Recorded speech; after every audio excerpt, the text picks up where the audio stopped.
welcome. Who was here for Jonathan Frakes the other night? Yes? Good. Who's not been to a panel for Trek yet? Yeah, all the newbies. Okay, so I'm going to get this all out of the way. Trek Track came up with some t-shirts, and this is one of them. I'm wearing them. It says the 25th anniversary of TNG. The 25, you can close up on that. The 20, can you come in closer, Mr. Cameron? Thank you. Okay, that's not really much closer. Okay, that's better. But the 25 of the TNG is made up of all the names of the characters and their real names, actually, from TNG, yes. The second shirt that we came up with is 25 years of all good things with the next gen ship in the background, which is really cool. These shirts, the one that I'm wearing is a navy, this one is black, if you're colorblind, and we will be having these shirts down in Cosmic City, which is a t-shirt company that is partially founded by me. It's down at the dealer's room in the Marriott, the bottom level, and the table number is C13. You would walk in, make a right, a quick left, and we're right there. We're very close to the front door. So please help support Trek Track and pick up a cool shirt. Thank you very much. And without further ado, let's bring out my fellow cast members. First of all, the crazy Vulcan, Mr. Tim Russ.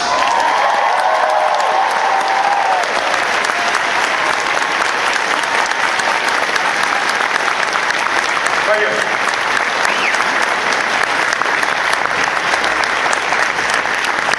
Okay.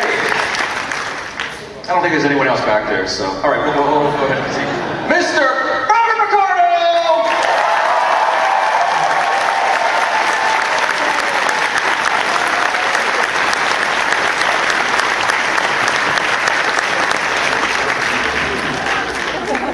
Very nice crowd. May I say off the bat that it's much bigger than the Stargate crowd yesterday. Where was that panel at, Bobby? I don't know. It was the farther hotel, the one that's the farthest one away. The farther hotel. You walk more people looking dazed and confused, trying to get into an event. Good, we're here. When's the last time you were here, Bob Picardo? I think I was here 3 years ago. Okay. And it was actually more humid that weekend. So it's much nicer here. But I did see an Iron Man the last time I was here. It was extraordinary. Did anybody come dressed as Iron Man this year? You're Iron Man? Stand up. No, you're not Iron Man. No, I think he said something like, "Oh, he died!" He said doggy died or Iron Man? No, I think Iron Man. Iron Man. No. I thought he was having an acid flashback. You're too young for that. Yes, at the age of 4, an acid flashback, correct. Tim Russ, when's the last time you were here? I was here, I think it was 5 years ago that I was here in Franklin. I don't remember it being that humid, but I think I only stayed in the one hotel. It was at the Marriott. And so I never left that hotel once I got there. Everything was in that hotel. So. By a show of hands, how many newbies here have never been to DragonCon ever? Wow, that's amazing. Welcome. You made a very good choice. This is probably by far the best convention in the United States and possibly in the world.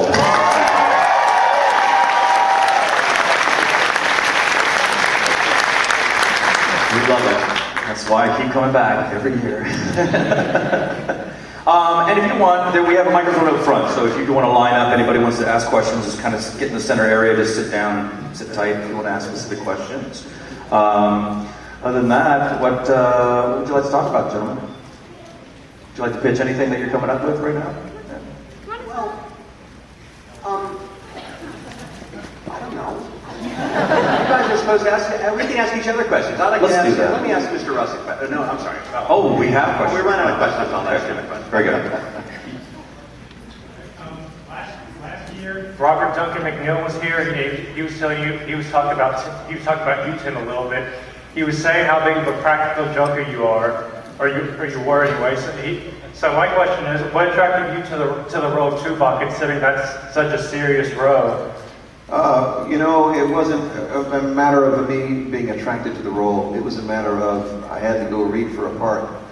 And it was on a show that had a track record of staying on the air.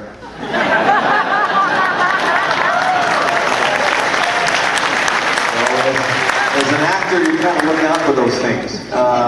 It It was, you know, whether it would have been a long-running series or whether it would have been 2 days worth of work at the time, you know, I had already worked for Rick Berman on the series. I started off on Next Generation, Deep Space Nine, the featured Generations.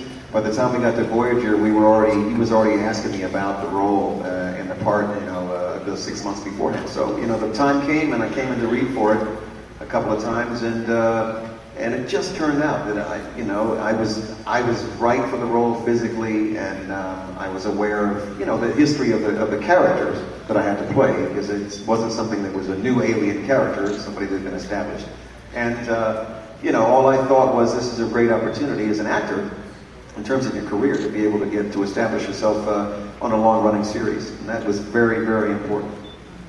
But the reality is, Tim Russ really is a Vulcan in real life. That's pretty much what it is.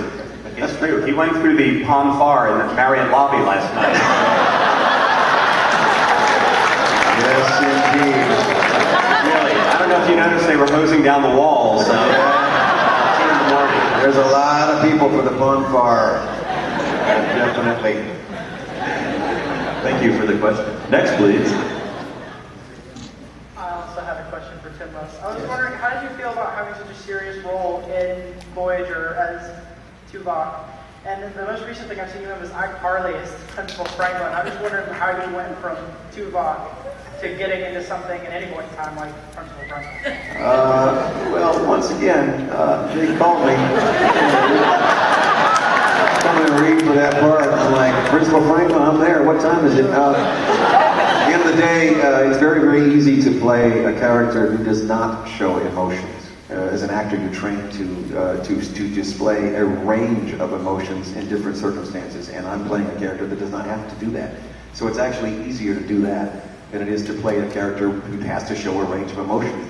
That's the trick stuff there. So Principal Franklin was simply another character, and quite honestly, after playing Tuvok for 7 years, it was very nice to get out of that box and be able to play, you know, a character that's got a much broader range of emotions, especially going to a Nickelodeon show, which is even broader than most. You know? So it was a lot of fun to be able to make the transition and do something different.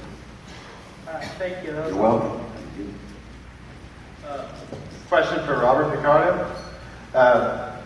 You got to go off and do a lot of other things other than Voyager. Like, how did you feel about that? Like doing the DS9 episode with Julian Bashir and doing the movie First Contact. Well, it was built into the character because he was a first-generation technology. It was logical that he would be on every other ship. In fact,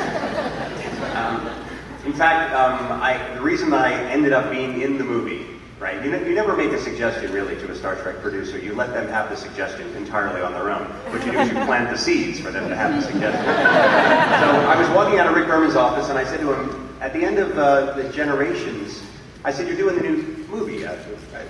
First Contact didn't even have a name yet." He said, "Yeah." I said, "So you destroyed the Enterprise at the end of Generations." I said, "So you got a brand new ship." I said, I don't understand something. How come Voyager has more advanced technology than the Enterprise, your flagship?" He said, "What do you mean?" I said, "Well, how come we got this emergency medical hologram thing and they don't?" I said, "I'm not trying to pad my part. I'm just looking out.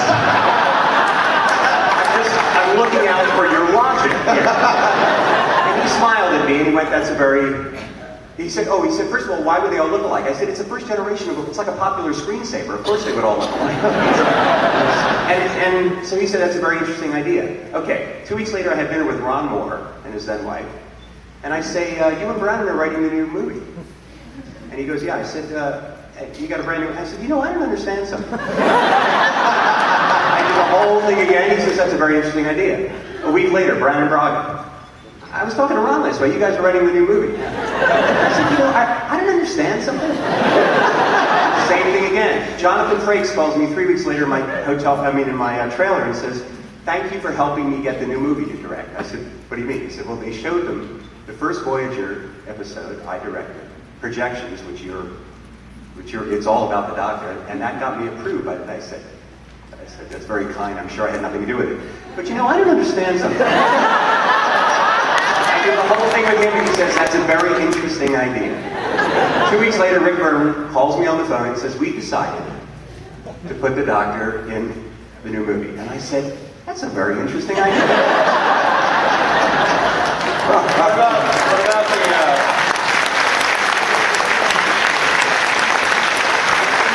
What about the DS9 episode where you were Zimmerman? How did you get into the DS9 that was something that they just they wrote. It was about It was a really cool episode. It was about genetic engineering. I thought that was a very interesting theme that they explored on that show. And why they decided to put Zimmerman in, I don't quite know. But it was fun to do the crossover. One of the writers got the idea, and she's very excited about it.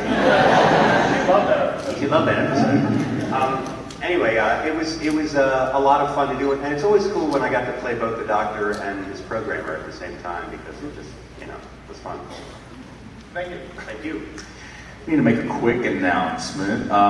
If we can refrain from flash photography, there are some people who may be subject to seizures in this audience, so thank you. Appreciate that. Next question. Hi, guys. Mine is Tom Russ. What was it like? Did you call him Tom Russ? I'm just kidding. Go ahead. She's all like, just kidding. Go ahead. What was it like working with Miranda Cosgrove, Jeanette McCurdy, and Nathan Kress?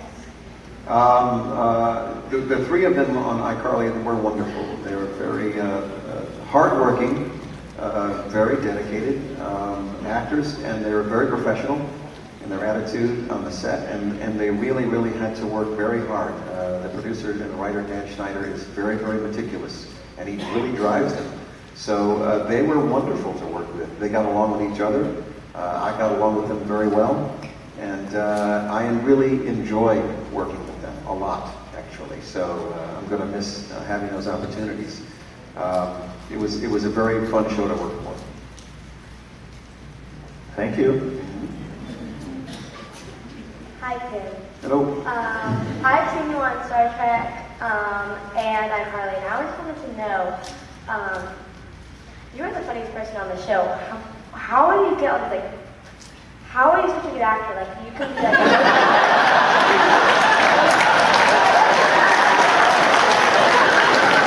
Yeah, Tim, how are you such a good actor? I'd like to answer that. It's not possible, actually. I studied Bob's book for years, and the reason I want to ask you is because I'm an actress myself.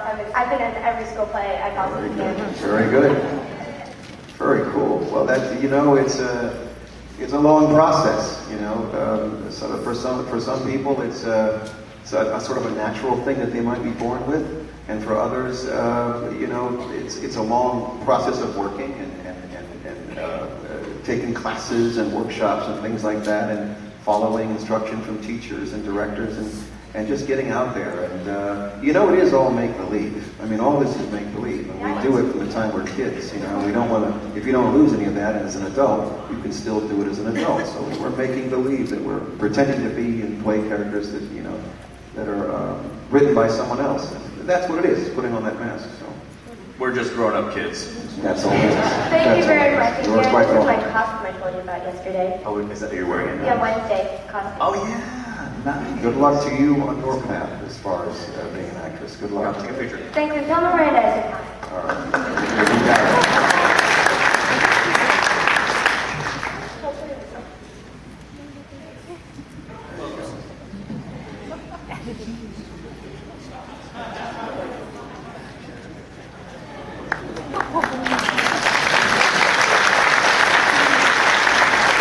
Hi, Lilu. What's your question, Lilu? I have a kind of funny. The last year you talked about how you guys played some pranks on each other, and there was farting involved, and it was pretty hilarious. It was Farting involved? Like with Tim and you guys were just playing pranks. Was this something that Robbie McNeil and I spoke of last year? Okay. Yeah. Oh. Tim, we were talking about the fact that fart wars went on the Voyager set, and then I know Bob hates bathroom humor. This is what it's coming to. It is. But we talked about how the countries that were involved were the country of Tuvok, the country of Neelix, and the country of Paris. So those three were the main, fart war participants. And there were other just innocent bystanders like the doctor and Ensign Kim, who would also have to... I used to refer to Tim as the man, the myth, the methane.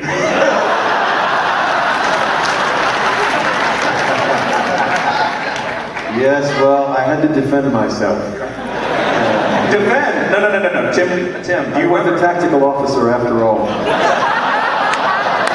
There was no defense. You know what happened, Tim? You walked over to my part, over operations on the bridge, and you said, hey, Garrett, I got something for you. And you turn around, fart, and leave. That's what you did to me. Yeah. On days when craft service served chili, I would check to see if Tim was working. This is not a joke. But the best part was Tim would threaten me. He's like, guess what? Tomorrow, I'm gonna make sure I eat a lot of granola before I show up. A lot of granola, because granola really gets it going good inside me. I had to work with Ethan Phillips in the Jeffries tubes. And let me tell you, man, they close up both ends of those things. I mean, we actually have to crawl through these long tubes, and they close them up. And there's no air in there except for the air provided by Ethan Phillips. Except that usually Tuvok was leading. He did that once. I think it was the episode with 6, 7 of 9 in the stadium, in the arena. Yes, Sukatsi. Yes, and we were standing outside on the soundstage. They had built the set. And outside the set, we were all standing on the soundstage, and there were some visitors, dignitaries, if you will, who were there, observing and, invited to the set to meet the characters, etc., etc. And some other people standing around, and I was standing right next to Ethan, and it was very quiet because they were doing a scene inside the set. So we're waiting for the director to yell, cut. It's perfectly cool, you could hear pin drop. Then all of a sudden the director yells, cut, and Ethan let one rip. I think that thing echoed for 20 minutes. I was absolutely horrified. And everybody else, there's all these other people standing around who were invited down, to see the production, etc., etc. It was just hysterical. Absolutely unbelievable, that guy. Please forgive us for our bathroom humor, but I'm going to say one more thing. Tim made me crack up so much. There's one day, this commotion was going on over at Tactical, and it was the entire sound crew with their boom, and the boom mic was over there. Tim asked them to come over to record something. And so the boom is now lowered to his posterior, and he proceeds, you weren't here, Bob, he proceeds to let this, it was like this.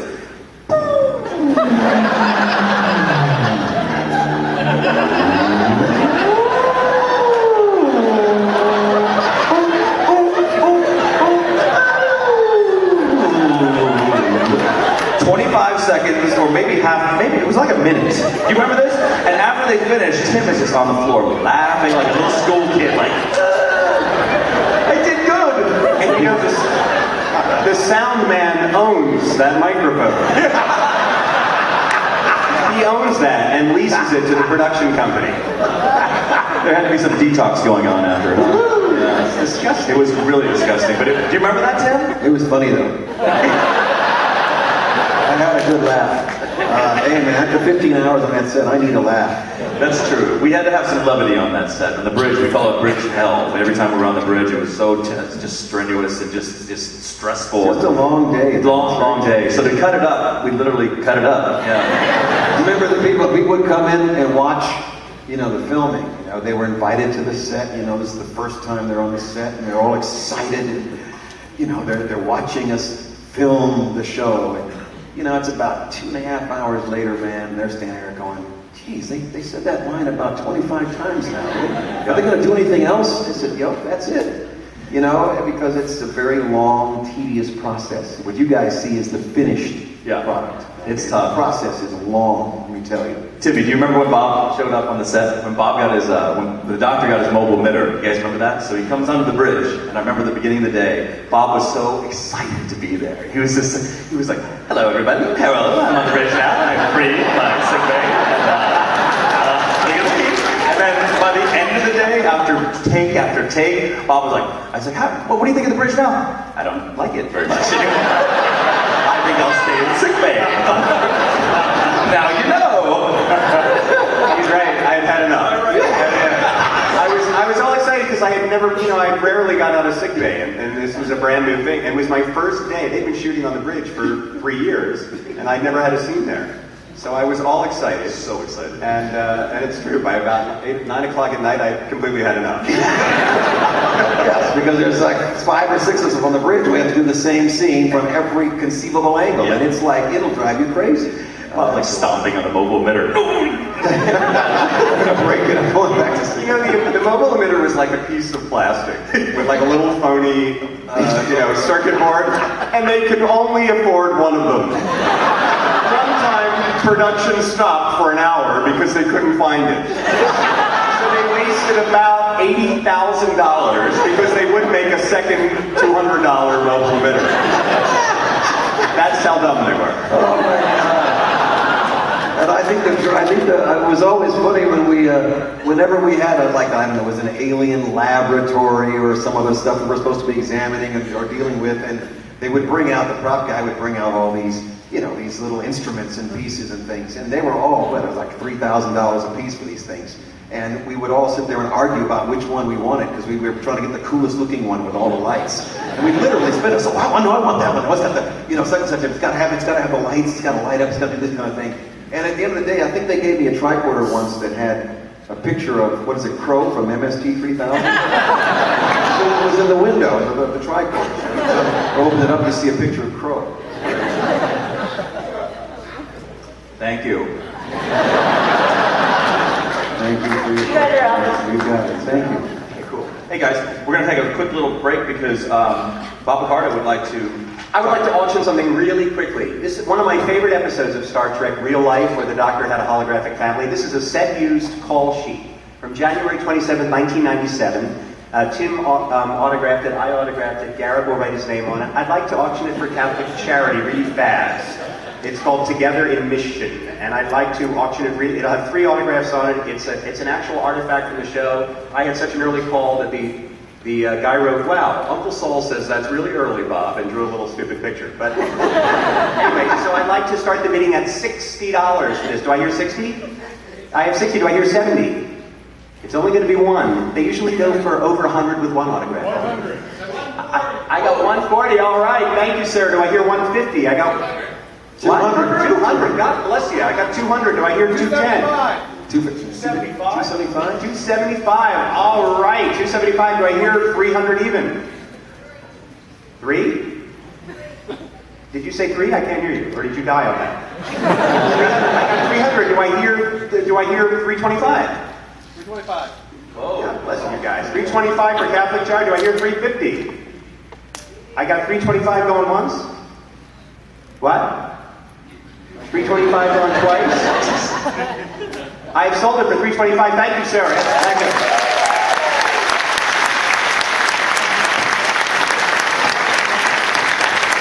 I want to say one other thing, and I'll end this. If you come and meet me at the end and write a check to Together in Mission, and for the bid right before that, 300. If you want to buy one, I have a second call sheet. You come and look at it, and if you write a check also to the charity, you'll get the second one at the last bid price. Thank you. Thank you guys very much. Very cool. Next question, please. Excuse me, Garrett. Garrett, over here. We have a question. Over on to your right. To your right. To my all the way right. over to the wall. Oh, hello. Yes. We have a question. Yes. Hey, first, one of the hands, one was, do you really have to kiss that cow? He wants to know if you really kissed the cow. If we really, what? Kiss the who? The cow. Oh, did I kiss the cow? Oh! He's talking about, for those of you who don't know, it's the Fairhaven holodeck episode where we're in the Irish town. No, I did not really kiss the cow. that cow is added in after the fact post, but that's a good question. I like that. I will tell you, for Fairhaven, I told the producers, I was like, listen, since we're in Irish town, I'm going to do an Irish accent. And they were like, no. So that kind of bummed me out, you know. But no, I didn't kiss the cow. Good question. I have seen Garrett actually kiss a cow, but it was not while there was a camera in the room. Oh. I didn't have any scenes in that Irish town episode, and I never got it to be in the other ones with no, I don't think so. I think I was on the bridge, man. No. The actor who was put on the bridge on every episode was always Kim. Like, do you remember that? When you guys went down to Earth? I didn't get a chance to be in the black and white sequence. What was it? The Captain Proton? Yes, Proton. Captain Proton has one sidekick, not two. I wanted to be in Proton. They never put me in Proton. Timmy, I would have gladly traded that episode when we went down to Earth and you got to wear regular clothes, and who was on the ship? Ensign Kim, right? I would love to have worn normal clothes. I always felt like Kim was, kind of shortchanged. Do you remember the episode with all the Hirogen when they were using us as, kind of... Yeah. That was good. That was me on the bridge. You guys getting to have fun over there. I like that one. That was U.S. Army costumes. We got to go to the Universal back lots of films, man. That was always cool. Whenever you do it, Yeah. whenever you're a television show and you shoot stuff that's supposed to be in, World War II era Europe, they always shoot it on the Universal back lot because they can't afford to go play someplace better. But I do remember that was incredibly cool, and I think Ethan Phillips and I got to sing a Klingon, drinking song or something on the Universal back lot. That was a high point. That was a funny scene. I love that. I got to fire a Tommy gun. All right, that's enough. Okay. Fire a Tommy gun, man. And you remember That was wicked. I remember seeing 7 of 9 in a long slit skirt too. That was pretty cool. Yes. Next question, please. Yes. My question for you guys is, besides the roles you played on Voyager, what other roles on the series would you have liked to play, and why? Well, Garrett does a great doctor. So, I assume he would rather... Can I do you? Okay, right.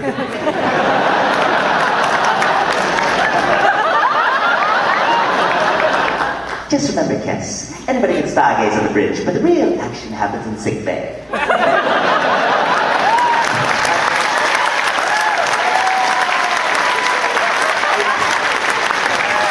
I am in awe because I think his performance is actually gayer than mine. Which I didn't think was possible, but now that I've seen it, I realize that, I just didn't go far enough. I would love to have played 7 of 9. I don't know why. It's something that, I actually enjoyed the Doctor's part. Apart from all the very technical dialogue that he had to get through, I would have enjoyed playing his character because he had a lot of the humor that was on the ship. There was a lot of humor in his character. I love that. I would like to have played him as well. You read for Neelix to begin with. Guys, I dodged a bullet. Years ago, early in my career, I did some heavy makeup roles. Some of you know what they are. And as life went on, I got too claustrophobic to do that. So when I first read the Voyager script, I turned down my audition for the Doctor and read for Neelix because I thought it was a bigger part, because it was in the pilot. And when I heard humanoid, I thought, I'm thinking Spock ears or something. And they will not tell you how much makeup it is. They will, if your agent calls, they say, how long will the makeup sessions be? And they say, we'll get back to you. And then when they call you back, they say, more than 15 minutes? And that's true, 3.5 hours is more than 15 minutes. In any case, it was between me, Ethan Phillips, and one other actor, and I very nearly got, the story I heard was that the producers of the show favored me, and the heads of the network and the studio favored Ethan Phillips. So because of that little disagreement, I saved 5,400 hours of my life that I would have spent in the makeup chair. Yeah. That's awesome. Next question, please. Hi, this is for all three of you. I was wondering what you thought your character's most transformative moment over the course of the series was. Tuvok? I would say during the episode of Meld, because the character had to open and make himself vulnerable to these horrible images and thoughts and feelings of this violent killer, and we had to actually make that transformation in a scene with Katie in in the sick bay. It was a very, very tough episode. We never, with Michael Piller, I kind of argued with him about resolving the issue of why this character had committed such a violent act, and we never answered the question, because he said sometimes there is no answer to why people do things like that. And in truth, police officers have actually said the same thing when they've encountered these people who've committed all these horrible crimes. And in some cases, there's no reason for it. There's no actual reason why. So, that to me was it was a two-part episode, so it was very difficult to, it was Brad Dourif, and he was a wonderful actor to work with. And it was a tough episode to do. And it was very early on in the series as well. Bob? We had an episode called Latent Image, which the writer Joe Manosky, who was one of my favorite writers, described as the birth of the Doctor's soul. And in it was a sort of a Sophie's Choice moment where the Doctor had his choice of saving Ensign Kim or another crew member that had identical life-threatening, you got to do something now problems. And I picked Kim because he was my friend, and I didn't know the other crew person, who was actually kind of a hot girl. So there's that stuff about the Doctor again.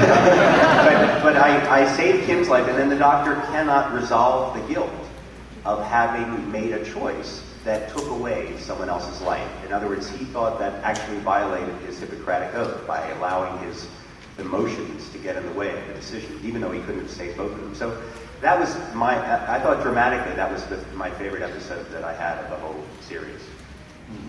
Most transformative moment for Kim, probably the episode The Shoot, where Kim and Paris are trapped on that alien prison ship, and Paris gets knifed and is wounded, and Kim has to take on the role of protector and big brother, and so it's sort of it shifted. Up until that point, Paris had been looking out for Kim, in the first episode when Quark tries to cheat him on the crystals and whatnot. So it was always a big brother little brother relationship, with Paris being the big brother until The Shoot, where I actually got to be the hero, for the first time. So I think that was the biggest. And the funny thing on this, I remember when we were filming, and that final scene where everyone's surrounding us and Paris is lying on the ground, and I'm trying to fend them off with this piece of metal pipe, and I accidentally stepped on Robbie McNeil while I was shooting this. So I think I stepped on his leg, or maybe I stepped on his head, I don't know, but I stepped on him, and he would go, and then I hear him under his breath going, I hate not being the hero.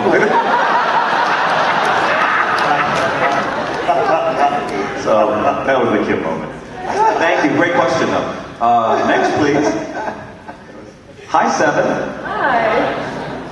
This is for Robert Picardo. I was wondering if you could sing to all of us. Oh.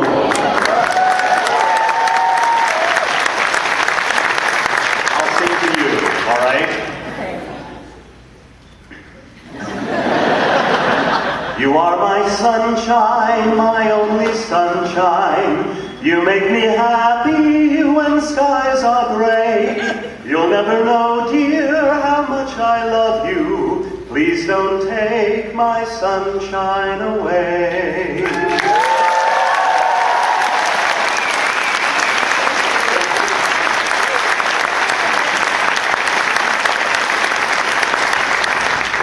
Hi, this is to all of you. Garrett had joined a podcast of mine and briefly had touched on this, and I was wondering if you could all talk about it. I'd heard there had been producer notes passed down to actors about toning down emotion, and I was wondering if you could address that, how you felt about what sounds like actor sabotage, and what you did with that. You guys, he's referring to that meeting we had in the beginning. When we all got hot cast on Voyager, Rick Berman, the executive producer, sat us down and said, congratulations on getting your role. And by the way, for those of you playing human characters, we want you to downplay your characters. We want you to be less emotion, more military, more two-dimensional. This is the only way for the aliens to look real. So, I don't know if either of you remember this, but... Well, I wasn't an alien. Yeah, you doesn't matter, because you weren't human, and it doesn't matter for Tuvok either, so... Yeah, no. If you toned me down anymore, I would be invisible. Or dead. favorite note I got from any of the directors, Cliff Boll, B-O-L-L, was this sort of, he looked like more like a truck driver or a crew guy than a director. And we're rehearsing, this is like season 2. And he said to me, he pulled me aside and he said, gee, you mean to sound that effete? I know he was looking for a word other than Queenie. And I said, well, the character is a little kind of, he's very sort of, he's a little puffed up and he's a little prissy. Yeah, I'm kind of doing it by design, I kept thinking, I was doing Humpty Dumpty for the first 2 seasons because I just thought that the Doctor, it was fun to just see him deflated, to see him, knocked down. Okay. But he was this sort of very macho guy, and he couldn't accept the way I talked. That he was trying to butch me up a little. So if you watch the shows he directed, I am slightly butchered. Remember Alex Singer? What did Alex Singer tell you? We had another director from New York. And we did an episode that I'm very proud of called The Darkling. It was the Jekyll and Hyde. We all do an evil twin episode. Yes. Everybody should talk about their evil twin. But I reread Jekyll and Hyde because I loved that book as a kid. In fact, I just did an audio book of Jekyll and Hyde, and I hacked out all the parts because it's one of my favorite stories. But when we did it, he said to me, this script is really, if we screw this up, it'll be a real horse laugh. Which, I don't know what a horse laugh is. But I knew it didn't sound good. So we're rehearsing the first day, and he comes up to me. Now, I can't even move my eyebrows as much as he did, but here was his direction. He came up and he went, well, why am I taking my glasses? You can't hear this. He just kind of doing this with his eyes. Like he bugged his eyes up and moved his eyebrows a lot. And then he looked at me and he went, which I think meant, don't do that. And I'm thinking, what do you mean? He said, first of all, we can really, really embarrass ourselves in this show. He's already said that, and then he went, oh no, don't do that, don't do that. And I'm thinking, we've been doing the show a couple of years, and I'm thinking, however embarrassing my performance is, this is what I've been doing. This is my performance. You're too late. I'm just telling these guys are bringing up people that I remember when they mention them. Now all of a sudden that comes back to me. I remember Cliff Bowles.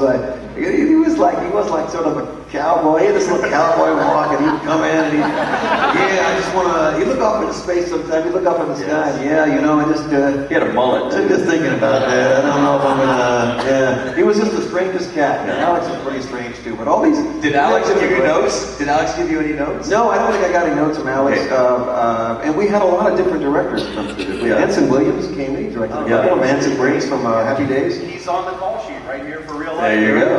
Ensign Williams. He was great to work with and very funny and we just had some very strange characters come through there over the years, and it's just that they're walking into a show like Bob said. We've already been doing this thing. We've already got these characters out there. This is what we do. And they come on and they're directing it for the producers. They have to shoot a certain way, there's certain things that the producer doesn't like, and blah, blah, blah. So they just kind of come in and once in a while you get something. I got something from one of the directors once. They asked me about, well, I want him to go ahead and do this and that. I said, well, he's Vulcan, so he's probably not going to do that. Because he wasn't absolutely certain about the range of what the character does and what he doesn't do. So I had to sort of correct him on that. Right. So that's probably not going to fly. Right. That's not really the way the character is. And so we're already doing this stuff. It's already established, and it's just but they're there as a guest director. So Alex Singer, who told Bob Picardo not to do the eyebrow thing, he looked at me in one episode and he goes, Garrett, you do this thing with your jaw. You're always clenching your jaw. and he starts imitating me. Don't do that. And I'm like, okay, I'll try not to. Don't do that. So that was, it was him. He was a nice man. Very nice man. You just didn't know how he got to the age he got directing other actors without having been slugged in the face. He also, when he directed our show, he was in his late 60s, early 70s, and the man never sat down. He had the crew bring him a podium, and he stood at the podium for 12, 14, 15 hours and never sat down. Didn't he always have that hat? He had that funky little hat, funky little hat on. He would pace all the time. walk back and forth and pace all the time. I really grew to like him after that first experience. Yes, I liked him too. We had a heavy episode he directed. We did the episode where we on the planet where the violent thoughts were being traded. They were being traded like a drug. Like that was a good episode. That was very cool. That was one of his, and I enjoyed working with Alan. So he was really good. Good. Yeah, good question from Mr. Hendricks. Are you still here? Yeah, there he is. He has started a podcast called Geeks On, for those of you who may or may not be familiar with it, but if you're not, you should check it out. It's spot on. It's pretty good. So, Geeks On. There's your little kudos to you. Good to see you, man. Next question. Yes. Hi. Voyager is probably my favorite show ever, and it's definitely, in my opinion, the best Star Trek series. That's so nice. And one of the things, though, that I really like about it a lot is, in my opinion, it has the most diverse cast in terms of not only the characters, but of the actors. So this question is really more for you, Tim, and for Garrett, having you both here. What has the reaction been? Yeah, I'm sorry, sorry. You're kind of out on this one. Oh, I'm sorry, you did say actors, so. Yeah. Actors. What has the reaction been being minority science fiction actor stars? How do you see yourselves in that fandom? And how do you relate to your fans? And also, how do you see sort of minority roles in science fiction today? Do you think that they've really built on the roles that we saw in shows like Voyager, or do you think that shows have been stepping back from that? Yeah. In terms of being a minority actors playing in sci-fi? Yes. It's Star Trek has had a history of that. Gene Roddenberry began with Michelle on the bridge, and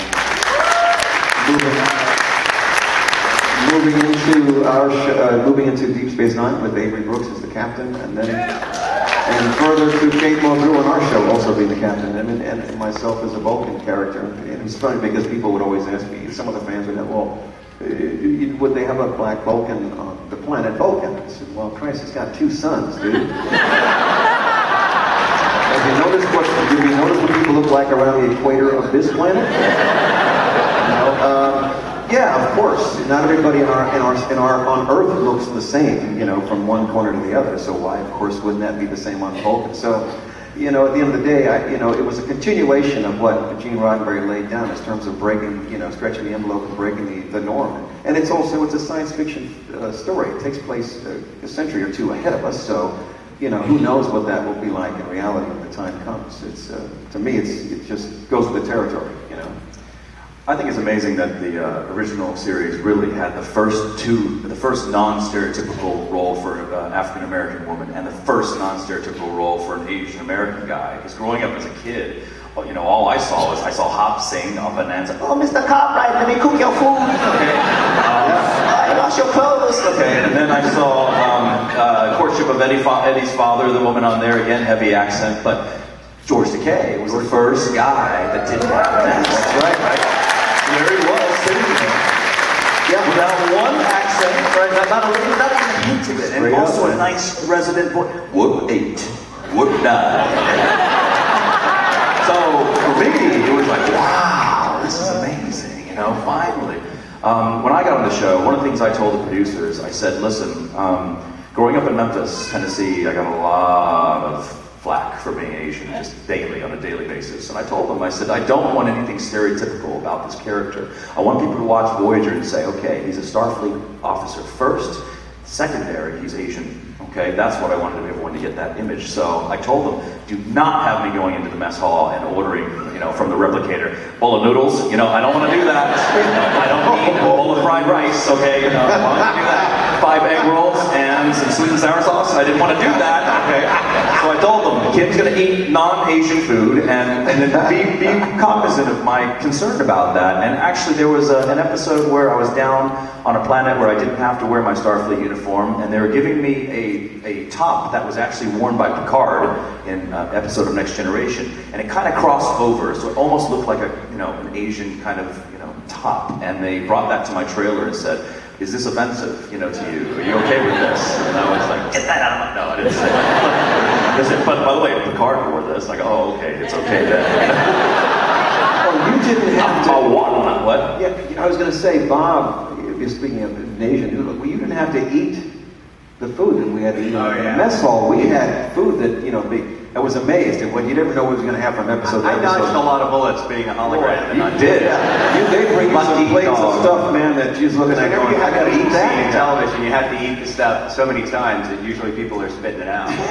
But the only time I ever remembering having to eat on Voyager, we did the episode Heroes and Demons from the beginning, I think, of the second season.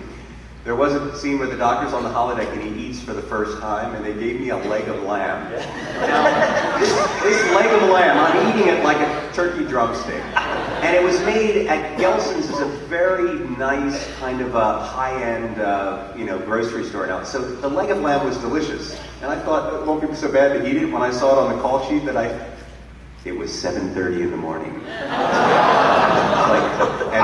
And for about 4 hours, I was eating a leg of lamb. So that was the only time that lasted me for the rest of the series. Yeah. On the food thing, I used to work in a produce department, and so I love to play the game where I watch and look at all the crazy-looking fruit. Oh, yeah. Yes. Like Buddha's hand. They love that Buddha's hand. It's like there all the time. So I always thought that was really funny, trying to find weird food that's actually from Earth but doesn't look like it is. Totally. Those guys are that's really, what they really did. good at that as well. We walk in there and see that stuff hanging up and say, what in the world is that? They have it in buckets and bowls and baskets. But the food that they would give us to eat, it had to look like it was, from the future or alien and something. So there was all kinds of colors and mixes and things on there that was pretty interesting before it was all over.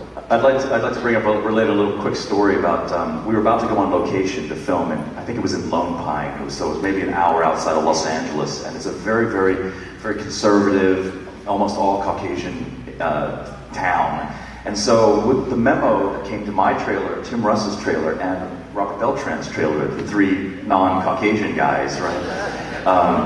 The memo said, by the way, Robert, Tim, Garrett, be forewarned, when we go to Lone Pine, make sure that when you go into town, you're always with somebody else. And just seriously. And it was just telling us to beware of, in case, KKK shows up or something, So, and I was joking around that Tim and Beltran and I should walk over to the town saloon and just kick the doors open. We're the new mayor, the sheriff, and also and just kind of mess with them like that. But the funniest part was the actors were staying a little bit on the fringe, on the outskirts of town, and there was one shuttle bus that ran back and forth. And production told us, all right, that shuttle, 12 midnight is the last possible shuttle back to the Actor Hotel. Don't miss it. So, guess what? I'm waiting for Tim Russ. I'm standing with Jennifer Lean and Tim Russ at the bus stop. And Tim was playing poker with some of the background actors, and nickel poker, and he had won something like $16 in nickels, okay? So he looks at me like, hey, Bubba, I'm gonna go over to the Arby's and change this up into dollars. And I go, dude, we are not gonna miss that last shuttle. We're in KKKville here. We have to get back to the hotel. He goes, no, I gotta change this. I don't wanna carry $16 of nickels. I go, dude! So he walks to Arby's. Sure enough, the shuttle comes. I'm waving and and Tim's like oblivious, right? He changes his money, the shuttle comes and leaves. Now we have no shuttle. Tim and I are now, as Tim walks out of the Arby's, he walks over, and I go, thanks a lot, dude. There's no shuttle now. So we had to walk back to the hotel. So now we're walking on the outskirts of the town. There's nothing, no lights, anything. This pickup truck comes up towards us, and he stops about 50 yards from us and turns on his high beams. I go, oh, here it goes. Dear Lord, please don't kill me. Please don't kill me. So, and then I look at Tim. I said, man, if we survive from this, I'm gonna kill you. Because they're looking at it. There's a black man, an Asian dude, and a blonde girl. Okay, they're like, right? And that truck slowly creeps up like that. The windows are all dark. I'm like, oh, there's a gun rack. There's a gun rack in the back. So he comes up, and then he kind of stops right next to us. And I'm going, please, Lord, please, Lord. And then boom, he goes on past. We're the Mod Squad. And I look over. I said, we're in the middle of the Hatfield and the McCoy, territory. And I said, could anything else go wrong? And right then, it started pouring rain on us. And I said, Tim, I'm going to kill you. Anyway, next question. Thank you. I don't think I've ever told that story before. All right. Hi. Things that you learn in Dragon God. To make up for the last one, this one's from Mr. Picardo. The Doctor had a lot of great episodes where he just got to ruminate on his character and his nature as, a computer program.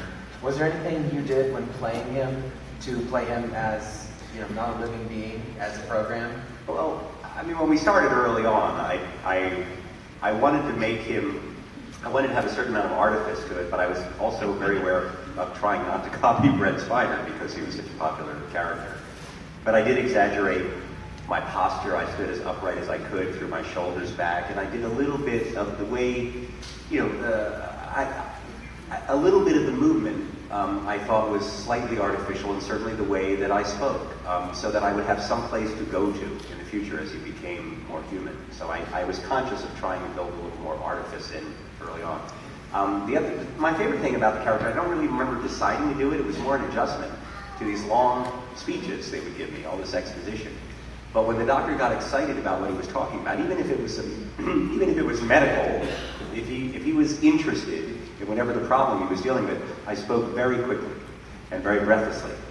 However, when you're playing a computer program and theoretically you're speaking about your area of expertise, you're virtually reading it. You see what I mean? You can't. The moment as a character, that I paused and went, I was dead. I mean, the moment I had if you're an actor in a soap opera and you don't remember your lines, they have all these tricks to sort of like slow down and try to guess what the rest of their line is. I couldn't do that. I had to read my lines. I mean, I had to say my lines as if I was speaking in paragraphs. And that was the hardest thing early on, was to really deliver information in giant chunks so that it seemed that the character really was artificially created. And that was, which means I had to overlearn my lines. Unlike Robert Beltran, who I once saw write a line and put it in the bottom of a coffee cup. He had one line in the scene. One line. And before his line, he went like this. And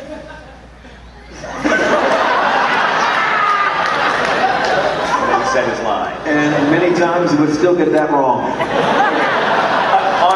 On his behalf, the reason why he screwed up on his lines so much is that because he just absolutely abhors science fiction. He's not a fan of sci-fi at all. Because remember, he tells me one day, I'm going to be doing Hamlet. And I'm like, really? Oh boy, good luck, right? So I go over there and watch his play. He was amazing. He's doing Shakespeare, which he loves. He didn't forget one thing. I've seen him on stage 3 or 4 times, and he's extraordinary. Yes, he and the late, he played My Favorite Martian.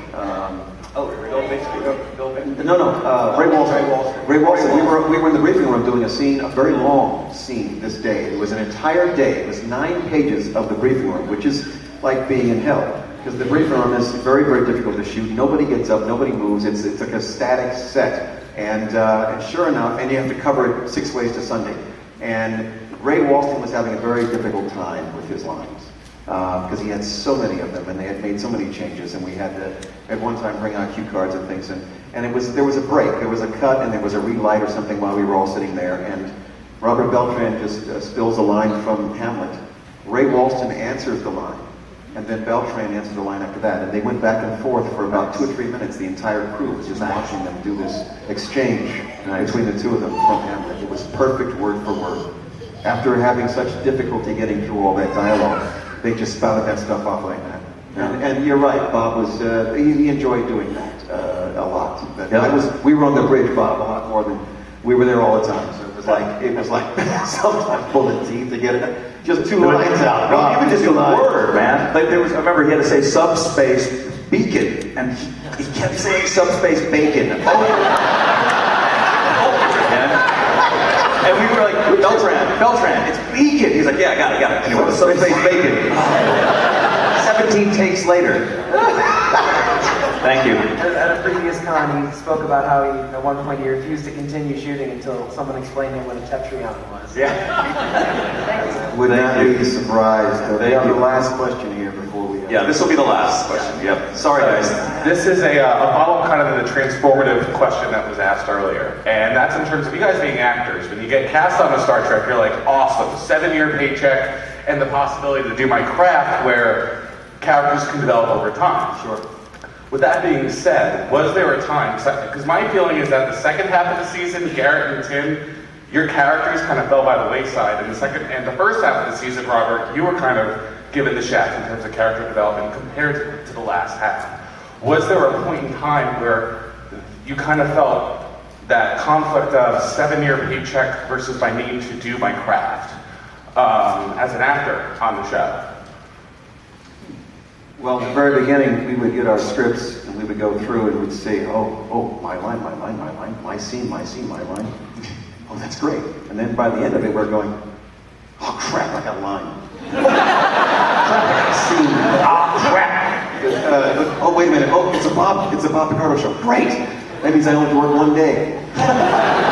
And I'm just kidding. But at the end of the day, we as far as the development of the characters, there's a whole bunch of us in this show, and there's 9 characters in this thing. It's a big ensemble. The largest. So it was very difficult. When we want to showcase each character, give each character a backstory, and then we had the introduction of 7 of 9 partway through our season. So now we have to get her up to speed, and a lot of the episodes around that time centered around her and the Borg and things like that, and because that was understandable, she was a new character. So it did slow down for me, particularly in the back half.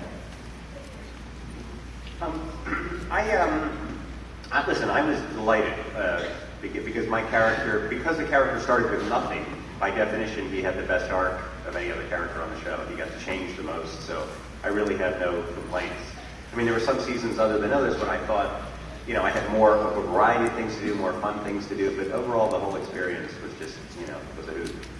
But to Bob's credit, I mean, he really called those writers up, and he'd say, look, I wouldn't want the Doctor to do this. He would suggest all the time. And the thing is, they would tell him no at the beginning, but he would keep calling. And keep calling.